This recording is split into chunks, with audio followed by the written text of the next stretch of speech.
Donald Trump's tariff agenda, is this about free trade, leveling the playing field, or just some next level negotiation tactics? We're going to unpack it all. How other countries tariff U.S. goods, why the trade deficits got Trump fired up, and whether globalization's dead after 30 years of hype. Plus, we'll dig into onshoring industries, Trump's team, how AI is about to flip the trade game upside down, and a wild ride through history, because America's tariff story is a roller coaster. Will this renew us as the world's economic superpower, or are we headed for a war and hyperinflation? What's Trump's tariff agenda? If you've been paying attention, you've heard him drop the T word like it's his personal catchphrase. Back in his first term, he slapped 25% tariff on steel and 10% on aluminum, targeting everyone from China to Canada. Now in 2025, he's coming back with a vengeance. 25% on imports from Canada and Mexico, a 10% hike on Chinese goods, and whispers of a blanket tariff on every trading partner. He's even said, quote, "Tariff is my favorite word. It's a beautiful word. Okay, Don, we get it. You're obsessed. But why? What's the goal?" Trump says it's a three-pronged attack. First, he wants to protect American industries. Think steel mills in Pennsylvania, car factories in Michigan, by making foreign goods pricier. Second, he's laser focused on the U.S. trade deficit, which hit over $1 trillion in 2023, arguing it's bleeding wealth to places like Beijing and Berlin. And third, he's using tariffs as a negotiation hammer, thinking pressuring Mexico on immigration or China on fentanyl smuggling. Here's the catch, though. Tariffs are a double-edged sword. Back in 2018, his trade war with China raised prices for everyday stuff like $86 more for a washing machine. According to the National Bureau of Economic Research, jobs in protected sectors ticked up maybe 1,000 in steel, but downstream industries like auto parts lost way more. The trade deficit barely budged. So is this a masterstroke to bring back American greatness, or a risky bet that could backfire? Let's flip the script. Trump's not the only one playing the tariff game. Other countries hit U.S. goods hard. Take the European Union. When Trump targeted their steel in 2018, they fired back with 25% tariffs on American icons like Kentucky bourbon, Harley-Davidson motorcycles, and even peanut butter. China's no slouch either. They've got 10 to 15% duties on U.S. soybeans and pork, hammering farmers in Iowa and North Carolina. India's in the mix too, with up to 20% tariffs on American tech products and luxury goods like almonds. And Canada, our polite neighbors to the north, just matched Trump's 25% steel tariff with their own levies on everything from yogurt to whiskey. What's the pattern here? It's tit for tat.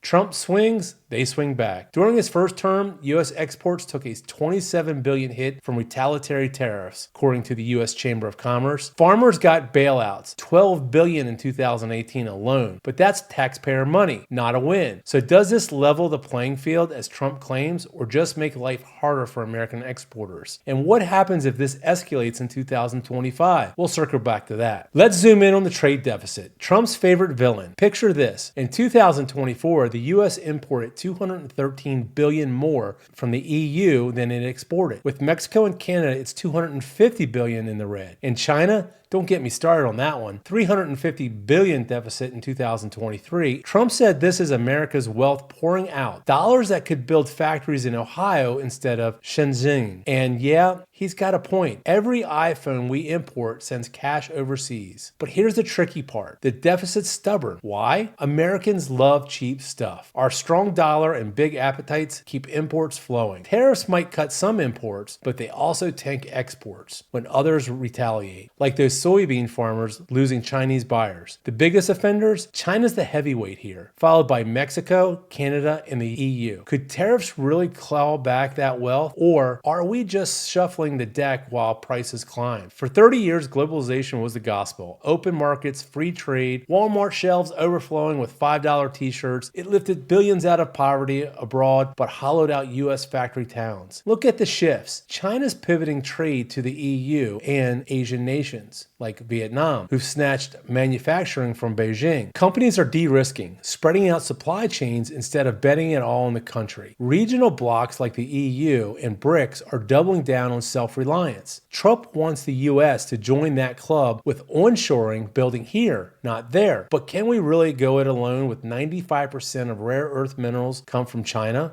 Globalization's wobbling. Is this the end of an era? Speaking of onshoring, let's break it down. Trump's pitching it as a big, patriotic slam dunk. Bring back steel, chips, cars, you name it. More jobs, stronger industries, less begging China for stuff. Sounds great, right? Plus, rebuilding takes time. Decades, not years. Canada and Mexico, where trade 70% of their GDP, are livid about Trump's 25% threat. China's already decoupling, cozying up to Europe. Onshoring might make us tougher, but it could also leave us isolated, with higher prices and angrier allies. Now, let's talk tactics. Trump's not just throwing tariffs around for fun, he's negotiating. In 2018, he used them to turn NAFTA into USMCA. Better dairy access for US farmers, stricter rules on Mexican labor, small wins, big headlines. In 2025, he's at it again, threatening Colombia over immigration, Mexico over fentanyl, even Canada over border security. And it's working, sort of. Mexico's cracking down. Colombia's talking. But this isn't new. America's tariff history is a wild ride with lessons galore. Let's rewind to 1812. James Madison. In charge during the War of 1812, he jacks tariffs to 25% to fund the fight against Britain and protect U.S. industries. Outcome? It bankrolls the war. Tariffs were 90%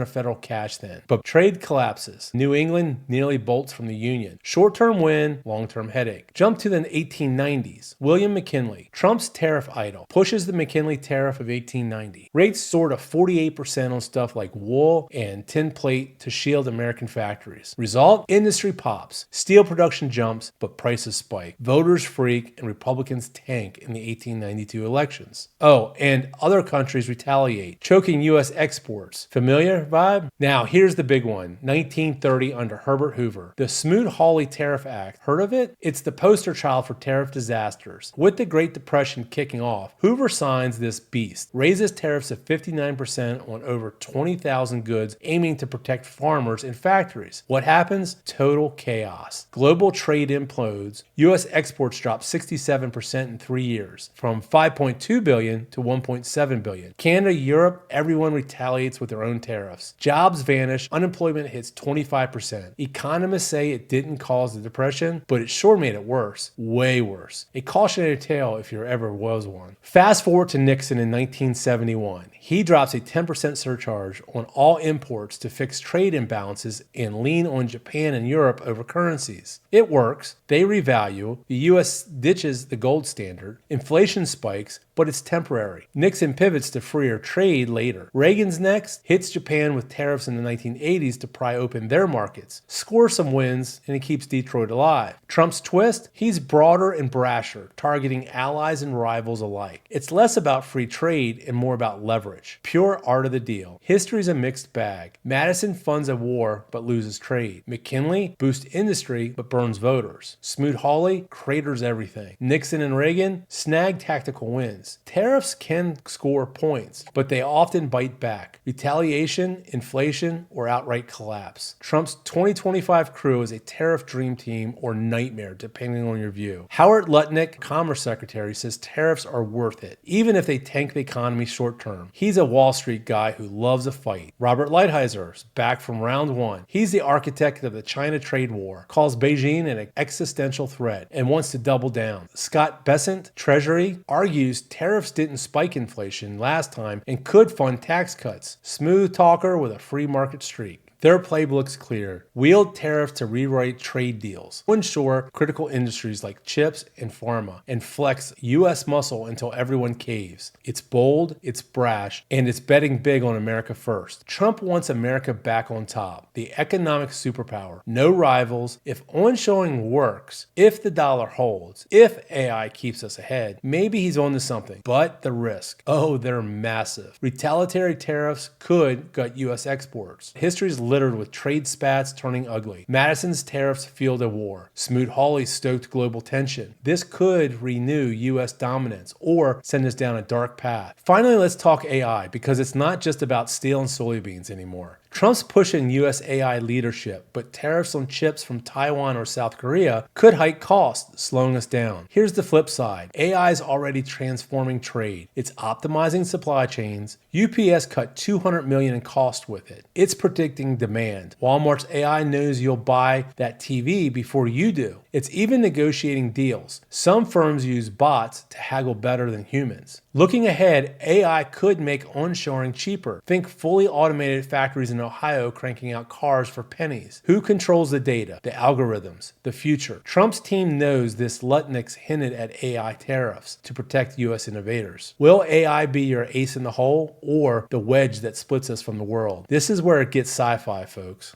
And there you have it, Trump's tariff agenda, unpacked. It's a high-stakes gamble. Protect American jobs, renegotiate the world, maybe even reboot our economic mojo. History's a roller coaster. Madison won a war but lost trade. McKinley built factories but burned voters. Smoot-Hawley tanked the globe. Nixon and Reagan scored points but dodged bigger blowups. Trump's play could go either way. Superpower redo or Smoot-Hawley 2.0 globalization's on the ropes. AI stepping into the ring and the U.S. is at a crossroads. Will this make us the champ again or are we rolling the dice on disaster? I'm dying to hear your take. Drop it in the comments below. Smash that like button and subscribe. See you on the next one.